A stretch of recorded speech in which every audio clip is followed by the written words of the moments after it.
सभी तथागत गौतम बुद्ध अतीत काल में, वर्तमान में और आने वाले समय में जो भी तथागत गौतम बुद्ध होने वाले उन सभी को मैं वंदन करता हूँ।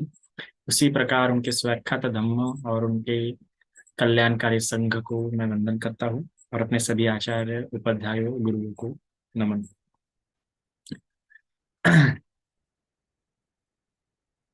भगवान की वाणी सहज है, सरल है।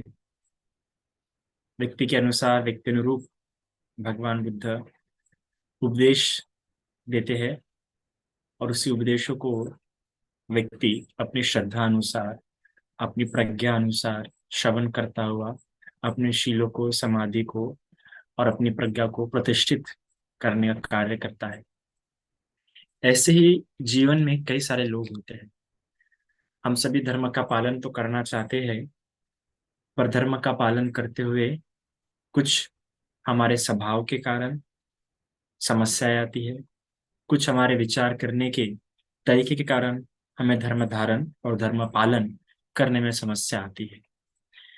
पर व्यक्ति ने अपने किए हुए कृत्यों पर विचार करना चाहिए। कई बार हम हमारे कृत्यों के प्रति इस प्रकार विचार करते हैं कि मैं ये जो कर्म कर रहा हूँ, मैं तो कुशल चेतना से ही कर्म कर रहा हूँ। सामने वाले का अगर मन दुख रहा है तो उसमें मेरा कोई दोष नहीं है।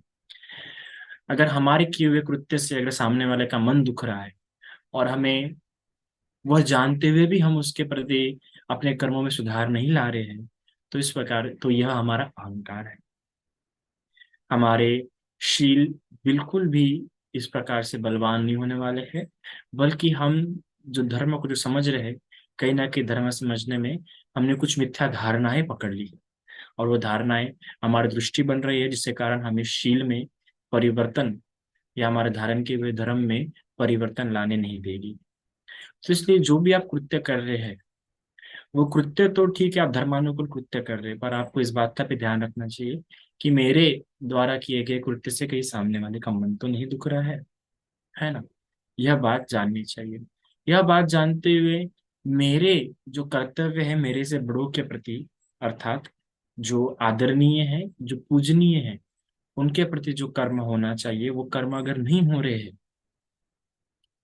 तो फिर मैं एक मानव होने के नाते, एक जो मेरे कर्म है इस बुद्ध शासन में, अर्थात कि वैयावाच अपचयन शील, जो काया और वाणी से शुरू होते हैं, जिसे हम अपना धर्म धारण करना शुरू करते हैं, जहाँ से धर्म की शुरुआत होती है, व्यक्ति के स्वभाव की शुरुआत होती है, उसमें ही अगर हमें नम्रता, सौम्यता, धैर्यता, यह बातें नहीं ला पा रहा हूँ, तो धर्म समझने में और धर्म जिस तरीके से प्रेरणा भरना चाहिए वो प्रेरणा अपनी नहीं भर रहा है। तो हम कथाओं से समझने का प्रयास करते हैं।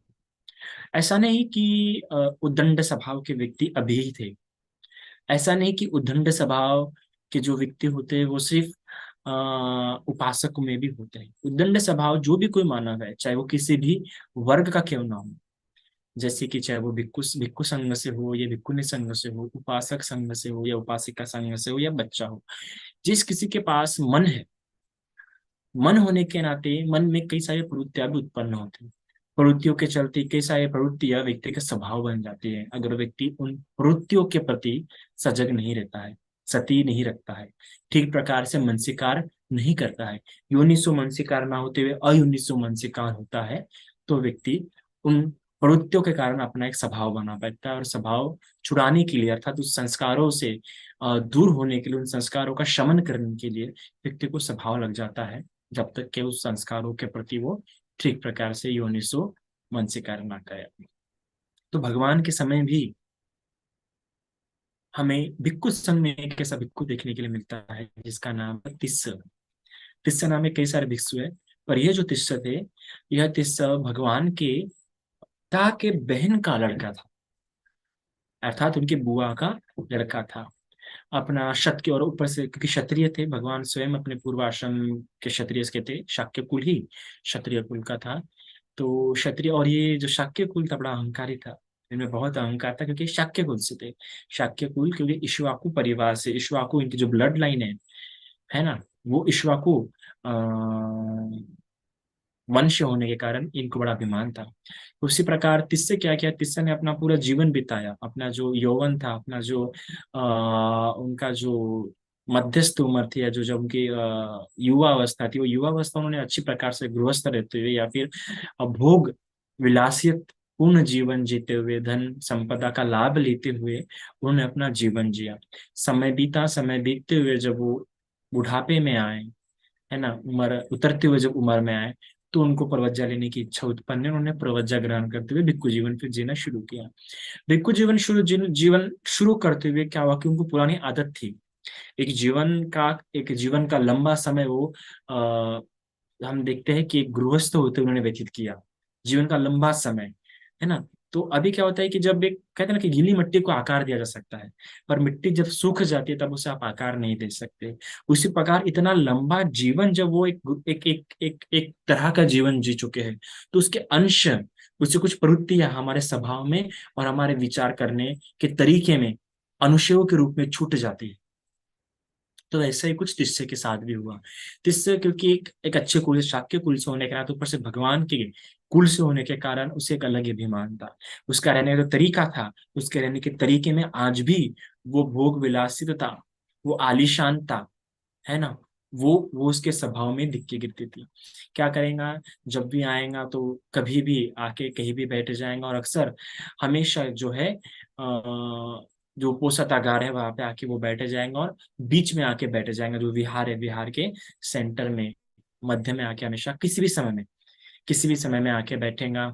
और कभी भी ढंग से बात नहीं करेंगे, वो बात मतलब किस तरीके से, जब भी बात करेंगे तो बात करने के तरीके में वो जो कहते हैं ना, वो जो अभिमान है, वो जो अहंकार है शाक्य कुल से होने का, भगवान के निकट कुल से होने का जो अभिमान है, वो हमेशा उसके उसके स्वभाव में, उसके बात करने के तरीके में दिखता था।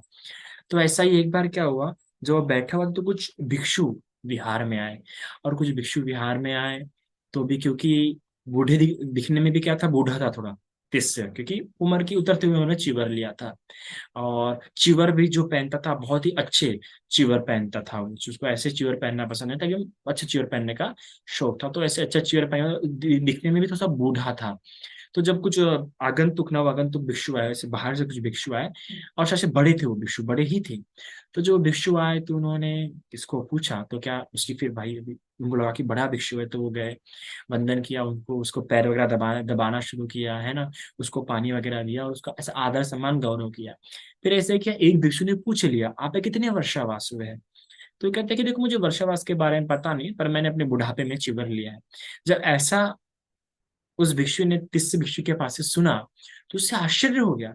अरे, इसका अर्थ है कि हम तो तुमसे बड़े हुए, वर्षावास हमारे तुमसे ज्यादा है, और हम तुमसे बड़े होने पर भी तुम इस प्रकार दुष्कर्म करते हो, अपने से बड़े भिक्षुओं से इस प्रकार तुम सेवा ग्रहण करते हो, सेवा करवाते हो, क्या तुम्हें शोभनीय नहीं है, इस प्रकार दुष्कर्म करते हो, और इस प्रकार से वो डांट देते हैं।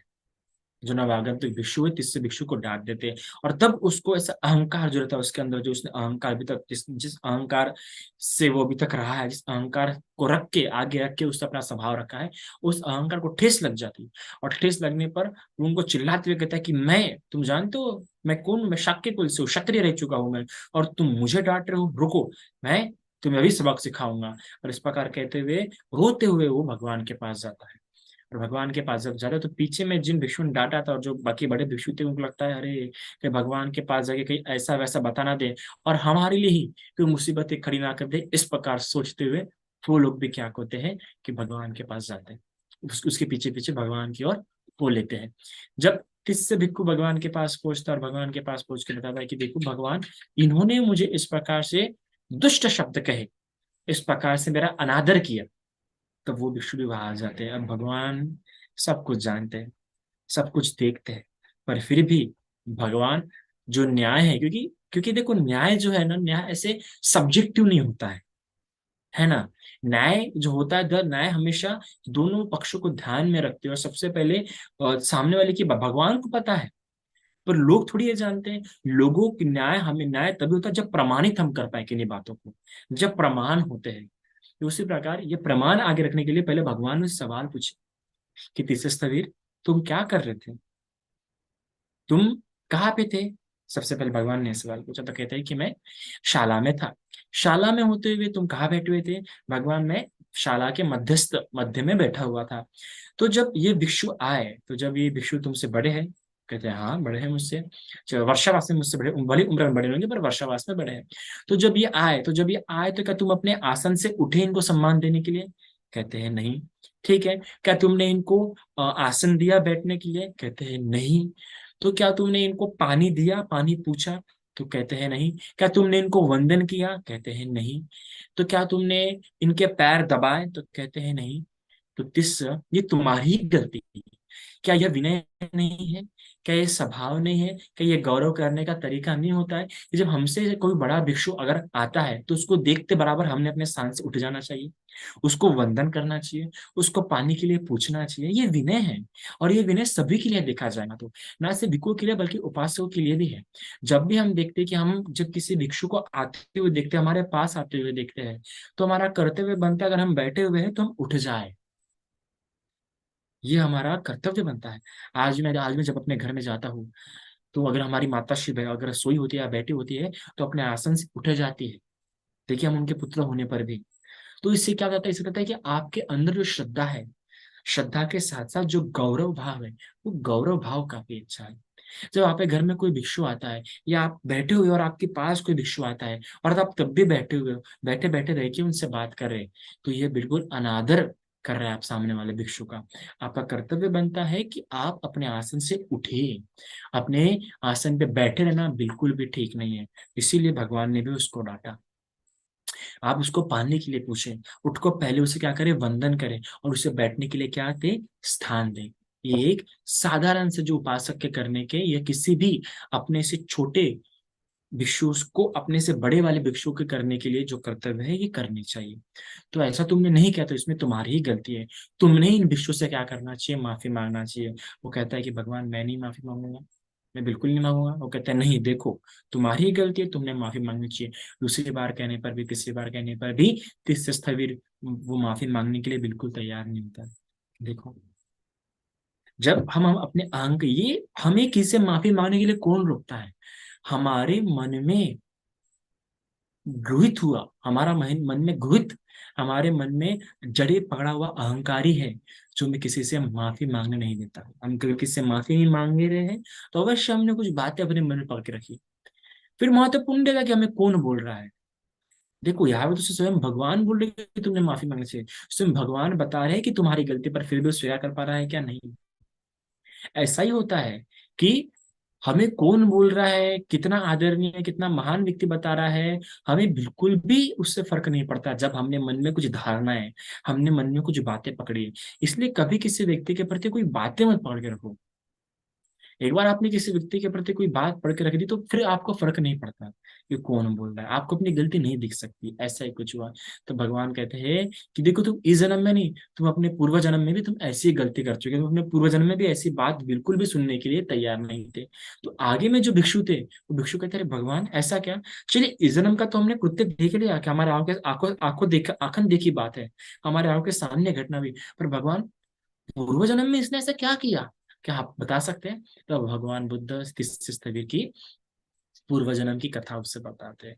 आज से कई समय पहले बनारस में रहते हुए क्या हुआ था कि एक भिक्षु था, देवल नाम का, एक गृह त्यागी था, सन्यासी था, तो जो हिमालय में वास करता था। जब वर्षावास का समय आया तो उसके मन में आया कि चलो, आने वाले 4 महीने मैं किसी नगर में वास करूं। तो बनारस में वो अपने दिव्य बल से उड़ता हुआ आसमान से बनारस के द्वार पे आया। जो बाहर का जो द्वार होता है, प्रवेश द्वार पर आया, और प्रवेश द्वार पर आकर वो रात भर ठहरने के लिए स्थान पूछता है। तो जो प्रवेश द्वार पे जो सैनिक होता है, उससे पूछने में उसे पता चलता है कि यहाँ पे एक कुम्हार है, उसकी बहुत बड़ी शाला है, आप वहां जाके रात के ठहर सकते हो। और भी कई सारे लोग वहां पे जो भी आते हैं वहां पे ठहरते हैं। तो वो जाता है उस कुम्हार के पास जाने के बाद उस कुम्हार को पूछता है कि आदरणीय, मैं आज रात के रुकना चाहता हूँ, क्या मैं आपकी शाला में ठहर सकता हूँ? तो वो कहता है कि मान्यवर, आदरणीय, पूजनीय, यहाँ पे बहुत लंबी, मेरी जो शाला है बहुत बड़ी शाला है, यहाँ पे बहुत रिक्त स्थान है, आप बिल्कुल ठहर सकते हैं। और वैसे भी रात में तो मैं कुछ कार्य करता नहीं हूँ यहाँ पे, तो ये शाला पूरी खाली होती है, तो आप यहाँ पे ठहरेंगे तो मेरे लिए अच्छा होगा, मेरे लिए ही पुण्यकार होगा, तो आप यहाँ पे ठहर सकते हैं। इस प्रकार कहते हुए वो रात को यहाँ पे ठहरने के लिए वहां प्रवेश कर देता है। और अभी वो जाने वाला तो होता है कुम्हार, कि तभी फिर से कोई एक नारदा नाम का एक सन्यासी आता है और वो भी पूछता है क्या मैं रात को यहाँ पे ठहर सकता हूँ। तो देखो यहाँ पे एक बात जो देखने लायक, जो समझ लायक होती है कि मान्यवर देखिए, शाला तो मेरी है, पर मैं पहले किसी को अनुमति दे चुका हूँ ठहरने के लिए। अगर आप उनसे पूछेंगे तो ठीक रहेगा, क्योंकि भले ही शाला मेरी होंगी, पर वो पहली शाला में रहने के लिए अनुमति मुझसे पूछ चुका और मैं उनको अनुमति दे चुका हूँ। और अगर मैं बिना उनसे पूछे, मुझे नहीं पता कि वो किसी के साथ रहना पसंद करेंगे कि नहीं पसंद करेंगे, तो अगर आप अच्छा होगा कि आप खुद जाके उनसे पूछ लें। तो ये जो घटना है बहुत सुंदर देखने लायक होती है।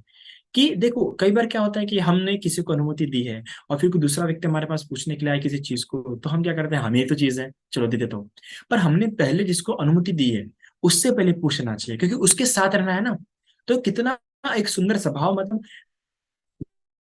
जो मैं मेरे का भाव उस स्थान पे वो नहीं है उसको, वो इस बात को बखूबी समझता है कि किसी और की भी, उसकी भी अनुमति लेना आवश्यक है, कि आज रात को वो ठहर रहा है, आज रात उसके अंडर में रहने वाली वो शाला।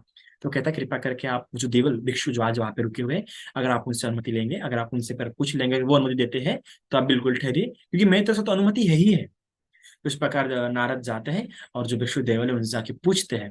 पूछने पर वो कहते हैं कि मैं आदरणीय सम्मान्य मित्र, गुरुवर्य, मैं आज के रात यहाँ ठहरना चाहता हूँ, कि आपकी अनुमति, आपको कोई समस्या ना हो। तो वो कहते हैं बिल्कुल बिल्कुल, शाला बहुत बड़ी है, इतने रिक्त, बहुत जगह यहाँ पे रिक्त स्थान है, आप बिल्कुल चाहे तो यहाँ पे ठहर सकते हैं, ऐसा वो कहते हैं।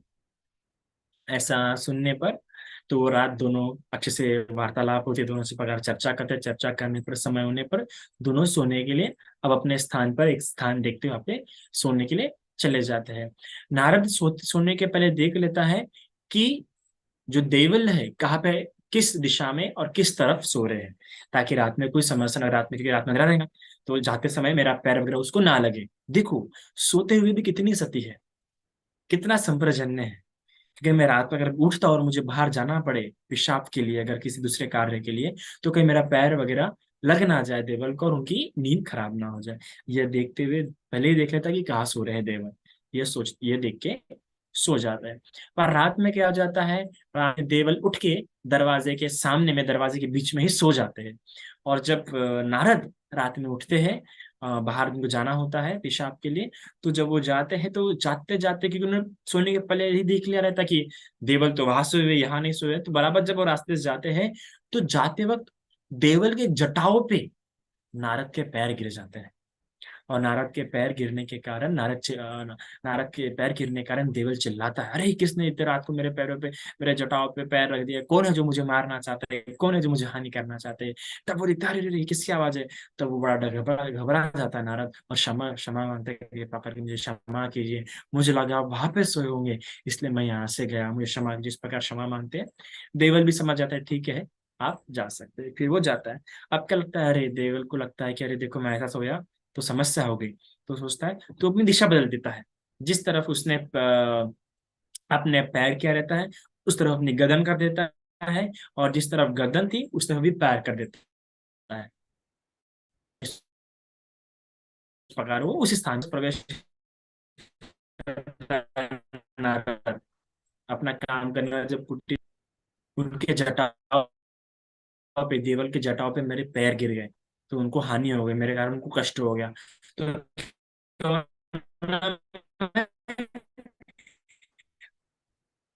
पैरों की तरफ से जाऊं, को पता नहीं रहता है कि इन्होंने दिशा चेंज कर दी है देवल ने। उनको लगता है कि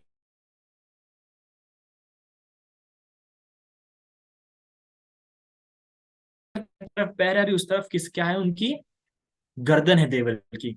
पर ये, तो जब वो जाते रहता है तो अपने गले, नारद उनके वो कहता है कि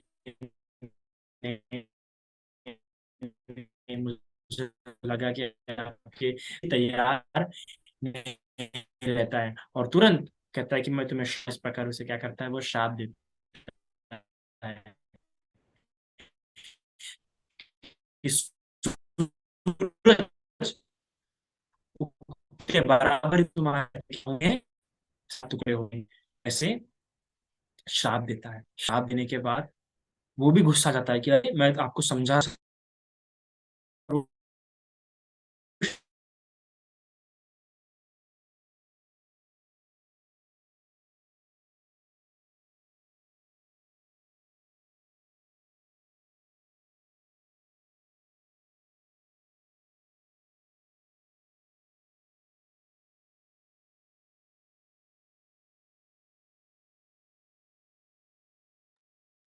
नेटवर्क की वजह से बंदे जी जुड़ेंगे।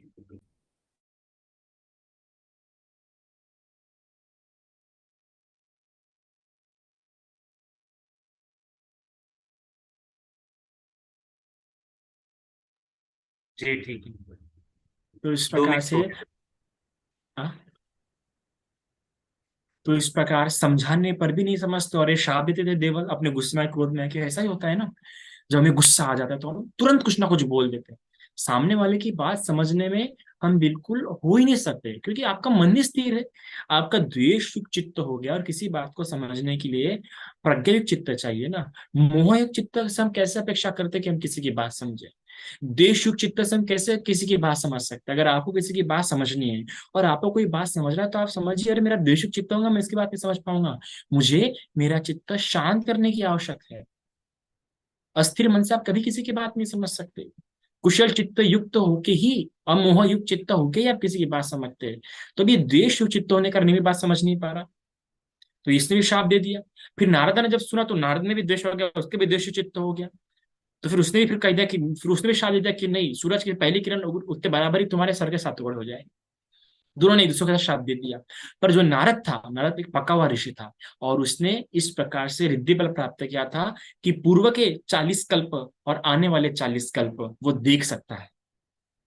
अर्थात बीते पहले जो 40 कल्प हो चुके हैं और आने वाले जो 40 कल्प होंगे, वो पीछे के 40 कल्प आने पीछे जाके देख सकता है, और आने के 40 कल्प भविष्य में जाके 40 कल्पों तक वो देख सकता है। और जब उसने देखा कि अरे नहीं, इसका श्राप सक्सेसफुल नहीं होने वाला है, मेरा ही श्राप सक्सेसफुल होने वाला है। मेरा ही श्राप से सुबह उठते बराबर इसकी गर्दन क्या होने वाली है, इसके सर क्या है होने वाला है, 7 टुकड़ों में बंटने वाला है। ये सोच के क्या लगता है, उसे बहुत बुरा लगता है। देखो जब उसका चित्त शांत हो गया, नाम तो नारद को क्या लग रहा है कि मैंने ठीक नहीं किया, देखो करुणा मैत्री इसके मन में उत्पन्न हो गई। और इस करुणा मैत्री उत्पन्न होने के कारण जब सूरज उगने वाला होता है, तब अपने रिद्धि बल से क्या होता है, ये सूरज उगने देता ही नहीं, सूरज को रोक देता है। क्यों? अगर सूरज उगेगा ही नहीं तो क्या होगा, इसके इसके सर के 7 टुकड़े नहीं होंगे। देखो कितनी करुणा, कितना मैत्री भाव, क्या सुंदर भाव। फिर जब सूरज उगता है तो कई सारे लोग, जो उस नगर के जो लोग होते हैं, वो लोग हैरान होते हैं कि अरे बाबा, आज जम्बूद्वीप में सूरज क्यों नहीं होगा, आज जम्बूद्वीप में सूरज की किरण क्यों नहीं, सुबह तो हो गई पर फिर भी सूरज की किरण क्यों नहीं आई। सभी लोग आश्चर्य होते हैं। ये बात राजा तक चली जाती है, राजा को भी आश्चर्य होता है कि अरे क्या हुआ, ऐसा क्या हुआ है कि आज सूरज उगा नहीं। तब राजा इस बात के तह में जाने का प्रयास करता, लगता है कि अरे कहीं किसी किसी भिक्षु या किसी सन्यासी का तो एक कलह तो नहीं हुआ है, किसी भिक्षु के बीच में, किसी सन्यासी के बीच में तो कलह नहीं हुआ है, उनकी रिद्धि बल के कारण तो ये सब नहीं हुआ। तो जो पता करता है तो देखता है कि अरे इन दो भिक्षुओं के बीच में क्या हो गई, कलह हुआ है। तो कहता है कि उन दोनों भिक्षुओं को लाओ, बुलाओ, इधर लाओ। और उन दोनों भिक्षुओं को बुलाने पर नारदा पूरी बात बताता है कि महाराज इस प्रकार से मैंने श्राप दिया है, और मैंने अपने ज्ञान से, दिव्य चक्षु से देखा है कि सुबह उठते बराबर इसके क्या हो जाएंगे, 7 टुकड़े हो जाएंगे। और इसलिए मैं ये नहीं चाहता, इसलिए मैंने सूरज को रोक के रखा है।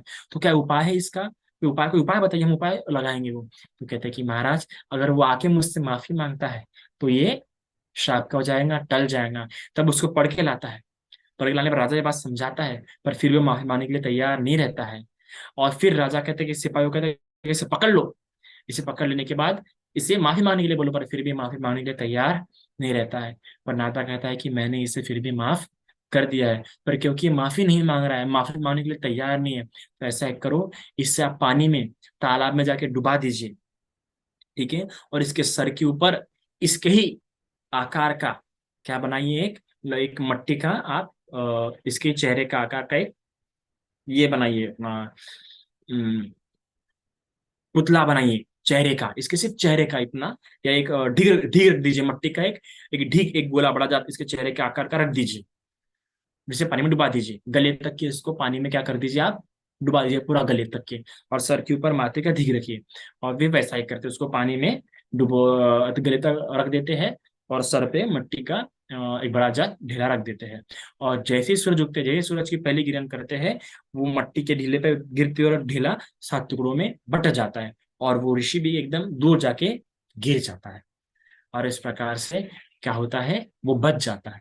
तो देखो इस प्रकार से अपने पूर्व जन्म में भी अपने ही मूर्खता के कारण, अपने ही हट हट के कारण, अपने ही अहम के कारण, अपने ही बात में धारण की बात के कारण, किसी और की बात ना सुनने के कारण पूर्व जन्म में भी इसकी ऐसी हानि हुई थी, ऐसे इसका नुकसान हुआ था। तो भगवान समझाते हैं, भगवान इस पर फिर उपदेश देते हैं कि अक्कोचिमंग अवधिमंग अजिनीमंग आहासिन, ये चित्तन उपनहंति वीरंग ते संति, अर्थात कि उसने मुझे मारा, उसने मुझे गाली दी, उसने मुझे ऐसे बोला, ऐसा जो कोई सोचता होगा, सोचते हैं ना हम लोग भी, किसने मुझे मारा, उसने मुझे ऐसा बोला,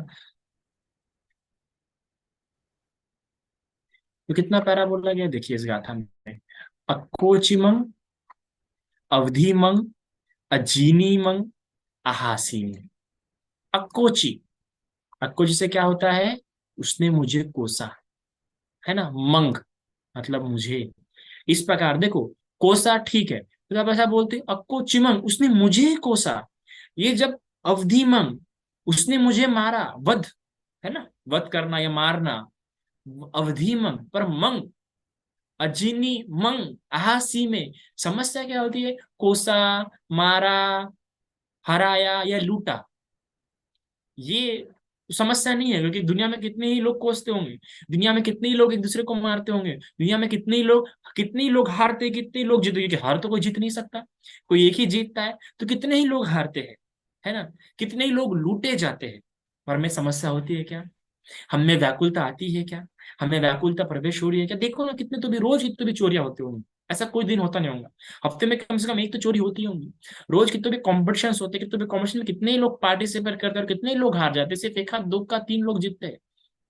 पर हमें क्या समस्या होती है, समस्या कब होती है, जब मुझे लुटा जाता है, आहासी में, जब समस्या कब आती है, जब मुझे हराया जाता है, अजीनी मंग, जीत नहीं पाता, कोई और जीत गया, अजीनी, अजीनी मंग, अवधि मंग, जब मुझे मुझे मारा गया, अक्कोची मंग, मुझे कोसा गया, ये जो इस प्रकार जो ऐसा सोचेगा, सोचने पर भी समस्या नहीं, एक बार चलो सोच लिया तो कुछ समय तक रहेगा, जब तक ऐसा सोचेगा कि मुझे पापा मुझे मारा, मुझे बोला, मुझे ऐसा, जब तक सोचेगा, पर ये चित्तंग ऊपनहंति, सोचा, सोच के साथ ऐसा गांठी बांध लिया कि नहीं नहीं मुझे बोला है पापा, ऐसा व्यक्ति वैरंग तेसंग न समंति, ऐसे व्यक्ति का वैर कभी समाप्त नहीं हो सकता, और जिस व्यक्ति का वैर समाप्त नहीं हो सकता, उसके वीरमणिशील का भी पालन नहीं हो सकता, वीरमणिशील, 5 वीरमणिशील है ना, 5 या 8 शील, ये जिसको वीरमणिशील पालन करना होगा, उसको अपने अंदर का वैर दूर करना पड़ेगा,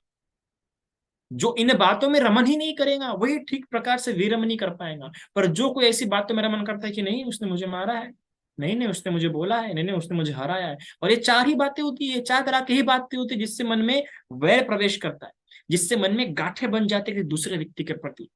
तो कौन सी वो 4 बातें हो सकती है, एक तो कोसने की, गाली देने की, गाली सुनने की, हारने की, हार जीत, हर कोई इसी में लगा है, एक तो कोई जब भी जो द्वेष युक्त होके कौन से कार्य हो रहे हैं, हार जीत के, नहीं तो कोसने के, नहीं तो मारने के, नहीं तो लूटने के, यही 4 कृत्य होते हैं।